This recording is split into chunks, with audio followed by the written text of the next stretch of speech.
여러분 안녕하십니까? 광주 MBC 뉴스투데이입니다. 먼저 오늘의 주요 뉴스입니다.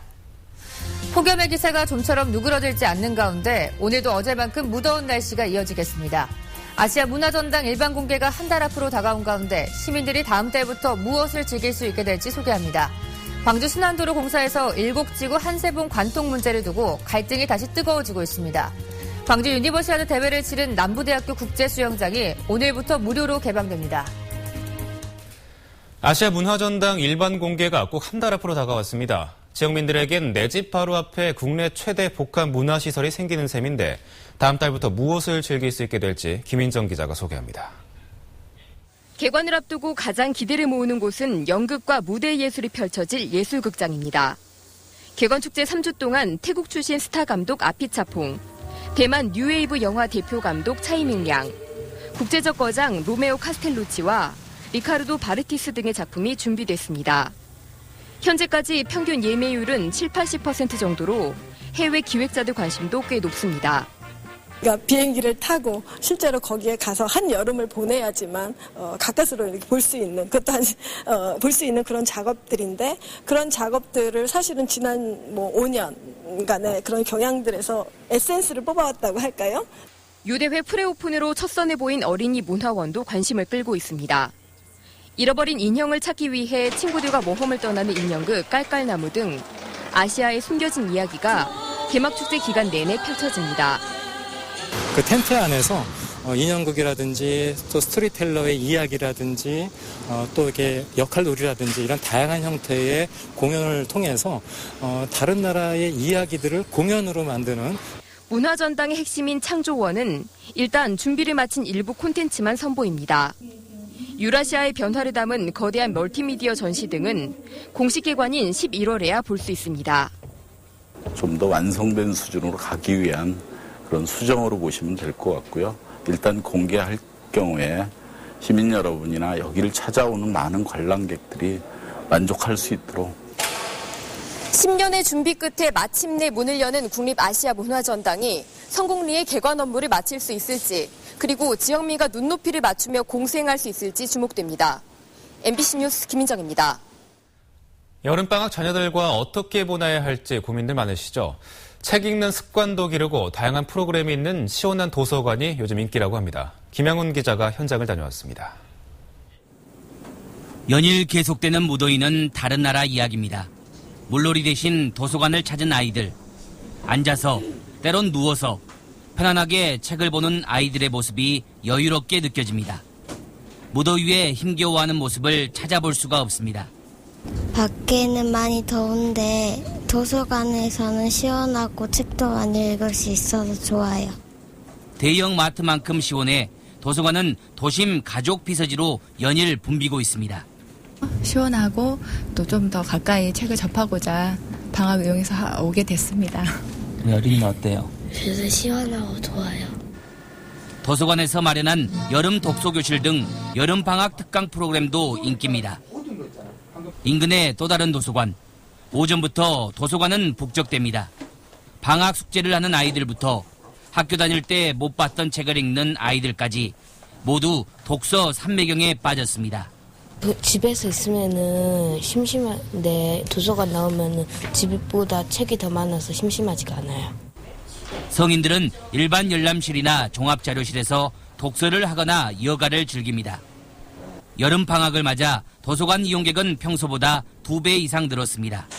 무더위를 피해 여행을 가는 것도 즐겁지만 틈틈이 도서관을 찾는 것도 알차게 여름 방학을 보낼 수 있습니다. MBC 뉴스 김양훈입니다. 광주시가 오늘부터 9일까지 5일 동안을 폭염 피해 예방 중점 기간으로 설정해 운영합니다.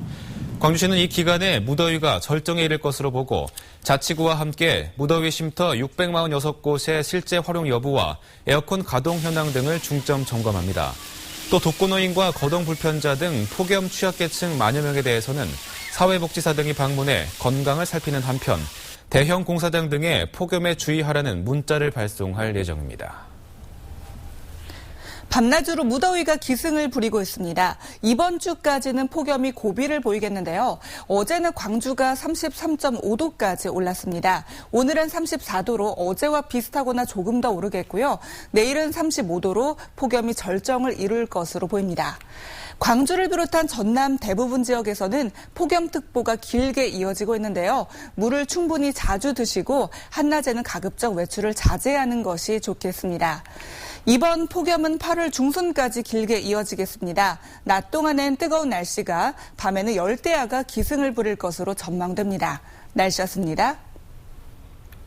광주 북부 순환도로 공사에서 일곡지구 한세봉 관통 문제를 두고 갈등이 다시 뜨거워지고 있습니다. 이 광주시가 2년 전 한세봉을 뚫지 않겠다고 했다가 최근에 이 약속을 뒤집으면서 반발이 더해지는 모양새입니다. 김철원 기자가 취재했습니다. 학생과 주민들이 도로공사 백지화를 요구하는 인간띠 잇기 행사를 하고 있습니다. 설계대로라면 광주 북부 순환도로가 한세봉을 관통하는데 산책로와 통학로가 없어지고 자연 생태도 훼손될 거라는 겁니다. 이거는 일곡동 사람들한테는 거의 천혜의 그 선물 같은 거죠. 그런데 이거를 소중하게 여길 줄 모른다면 굉장히 나중에 후회하지 않을까.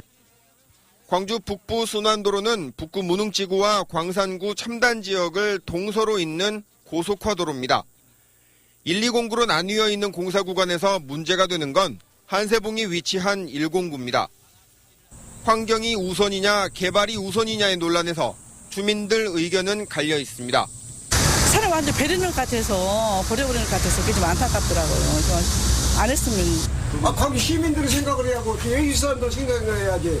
시민들만 생각하면 차 따라다닌다고. 문제는 광주시가 지난 2013년 한세봉을 관통하지 않는 우회도로를 검토하겠다고 약속했다가 최근 원안으로 다시 돌아가면서 불거졌습니다. 시민들과 약속을 이렇게 시민들하고도 소통하지 않은 채 파기한 것은 저는 굉장한 이런 행정에 있어서도 실망스러운. 광주시는 입장을 번복했다는 비난을 감수하더라도 한세봉을 관통하는 원안이 최선이라는 입장입니다. 당초 원안이 사업비도 가장 저렴하게 들고 또 그 시민 여러분께서 바라시는 교통 문제도 가장 적정하게 실을 수 있고 또 일부 환경단체에서 말씀하시는 환경 문제도 가장 큰 훼손이 없이 처리되기 때문에 북부 순환도로 109는 현재 진행 중인 209 공사가 끝나는 2017년쯤 착공할 것으로 예상됩니다. 환경 보전이 먼저냐, 개발이 먼저냐는 오래된 논쟁에 광주시의 약속 파기 논란까지 더해지면서 앞으로 갈등은 더 뜨거워질 전망입니다. MBC 뉴스 김철원입니다. 지난달 광주와 전남 지역 소비자 물가지수는 지난해와 비슷한 수준인 것으로 나타났습니다. 호남지방통계청이 발표한 지난달 광주 소비자 물가지수는 109.42로 작년 7월보다 0.1% 상승했고 전남은 109.25로 작년과 차이가 없었습니다. 체감물가를 반영하는 생활물가지수는 광주와 전남 모두 작년보다 조금 하락했습니다.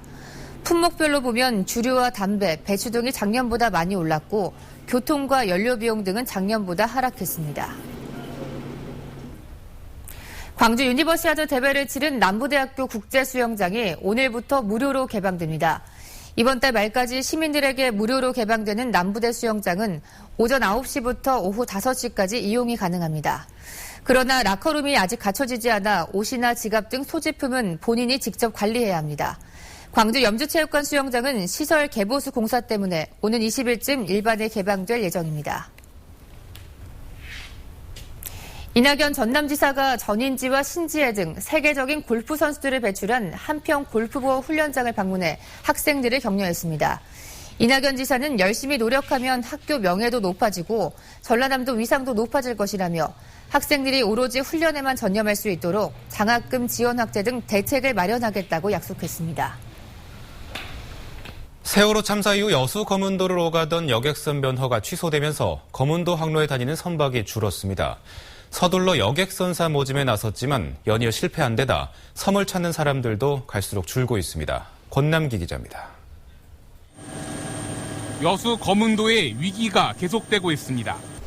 검은도 항로 이용객은 2013년 22만 명에서 지난해엔 16만 명 수준으로 뚝 떨어졌고 올해 상반기엔 10%가 줄어 전국에서 가장 많이 감소했습니다.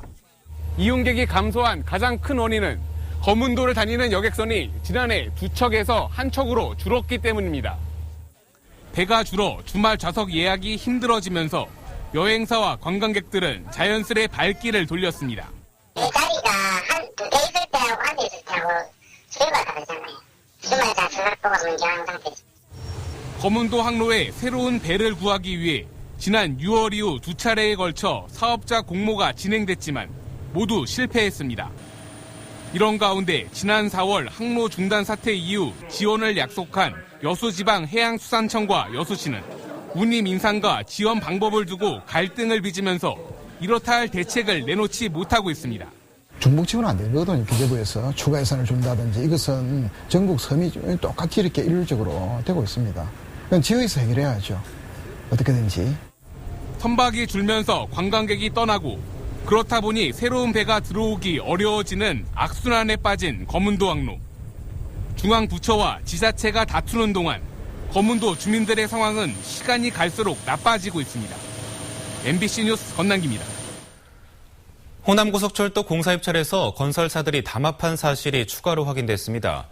공정거래위원회는 호남고속철도 건설공사 입찰에서 담합한 대림산업과 포스코건설, 남광토건 등 5개 건설사에 과징금 129억 9천만 원을 부과했다고 밝혔습니다.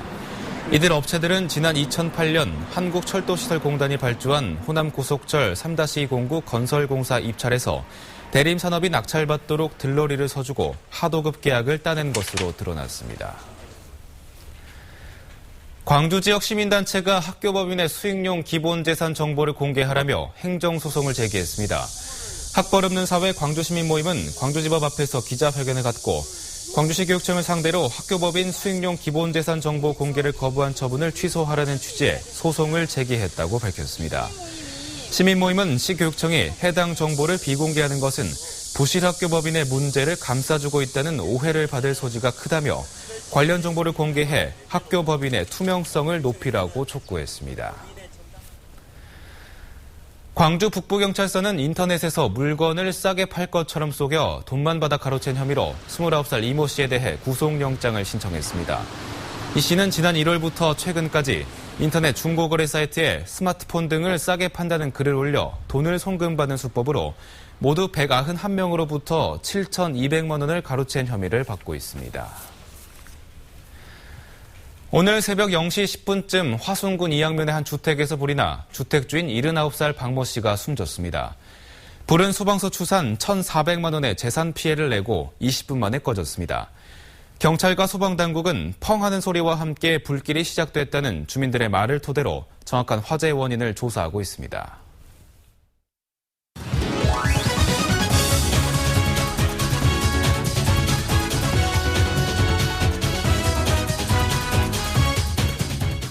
스포츠투데이입니다. 무서운 기세로 리그를 긴장시키고 있던 기아 타이거즈, 내친 김에 7연승까지 기대해봤는데요. 천적 넥센의 발목이 잡혔습니다. 믿었던 양현종이 초반부터 무너지며 넥센의 화력을 막아내지 못했습니다. 지난 일요일 구원 등판이 독이 됐을까요? 양현종의 올 시즌 최다 피홈런 경기였습니다. 넥센의 홈런 4개를 허용하며 5이닝 8실점으로 고개를 떨궜습니다. 실점 역시 올 시즌 최다입니다. 지난주 1점대를 벗어난 양현종의 평균 자책점은 2.49까지 치솟았습니다. 연승은 마침표를 찍었지만 실망스럽기만 한 경기는 아니었습니다.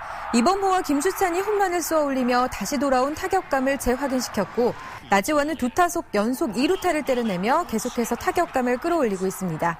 수비 요정 박찬호는 데뷔 첫 2안타를 기록하기도 했습니다. 무엇보다 포기하지 않는 모습만큼은 지난주 그대로였습니다. 따라잡기엔 너무 큰 점수차였음에도 뒷심의 기아는 포기하지 않고 경기 후반 5점을 뽑아내며 넥센 마운드를 긴장시켰습니다.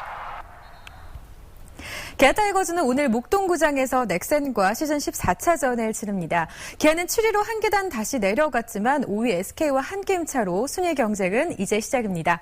오늘 기아의 선발은 김병현을 맞서는 넥센의 선발은 문성현 선수입니다. 스포츠투데이였습니다. 농가에 시설하우스를 지어주는 사업비 등 수천만 원을 횡령한 공무원이 적발됐습니다. 대기 발령과 함께 검찰에 고발 조치됐습니다. 양현승 기자가 취재했습니다. 지난 2013년 신안군이 추진했던 시설하우스 지원 사업, 고추 등 원예작물 건조용 다목적 하우스를 짓는 사업으로 도비와 군비 3억 8,200만 원이 투입됐습니다. 신안군 7급 공무원 49살 장모 씨는 이중으로 예산을 집행하거나 실제 추진되지 않은 사업을 한 것처럼 꾸며 돈을 빼돌렸습니다. 또 농지 이용 실태조사를 실시하고 인건비 일부를 챙기는 등 모두 7,900만 원을 횡령했습니다. 장 씨는 직무상 관련이 있는 사업자에게 6천여만 원을 빌려 공무원 행동강령을 위반한 것으로 드러났습니다. 지난 2013년과 지난해 벌어진 이 같은 비리는 지난 6월 말 전라남도가 신안군을 상대로 실시한 정기감사에서 드러났습니다. 사업 추진부터 준공, 정상까지 담당자였던 장 씨 혼자서 처리하기까지 신안군 감사부서는 이 같은 사실을 알지 못했습니다. 군 본청을 빼고 읍면과 사업소만 감사하기 때문입니다. 사실은 군정 업무에 대해서는 되게 감사하게 정말 어렵죠. 실제 현재까지 안 해왔고요. 업무적으로 신부도 안 했는데 읍면감사라든가 민원감사 이런 분야를 했는데 신안군은 장 씨를 대기발령 조치했고 전라남도 감사관실은 장 씨를 검찰에 고발했습니다. MBC 뉴스 양혜승입니다. 서울의 한 고등학교에서 발생한 성희롱 사건의 파문이 확산됨에 따라 광주 전남 지역 교사들을 대상으로 성폭력 예방 교육이 강화됩니다. 광주와 전남교육청은 초중고 교사들에 대한 성폭력 예방 교육을 이달 중으로 실시하라는 교육부의 방침에 정해짐에 따라 조만간 관련 교육 일정을 짜기로 했습니다. 이에 따라 교사들은 개학 직후 성폭력 예방 교육을 받을 것으로 전망됩니다. 시도교육청은 교장과 교감 등 학교 관리자에 대한 성범죄 예방 연수를 진행하는 방안도 검토되고 있습니다. 한국농수산식품유통공사가 농산물 가격 안정기금으로 지원하는 융자 사업의 지원 금리를 인하했습니다. 농수산식품유통공사는 정부의 정책자금 금리 인하 조치에 따라 융자 사업의 지원 금리를 농업인은 3%에서 2.5%로 일반 업자는 4%에서 3%로 각각 인하했다고 밝혔습니다. 인하된 금리는 신규 대출뿐만이 아니라 기존의 대출을 받은 농업인에게도 적용됩니다. 영암 시종면 신현리 연소말 무덤이 5세기 고분인 것으로 확인됐습니다. 전남문화예술재단 문화재연구소는 연소말 무덤 온간 안에서 유리구슬과 토형 토기편, 철검 등이 발견됐다며 이를 근거로 당시 토착 세력의 사회 구조와 정세에 대한 구체적인 복원이 가능할 것이라고 밝히고 오는 6일 발굴 현장에서 현장 설명회를 개최할 예정이라고 밝혔습니다.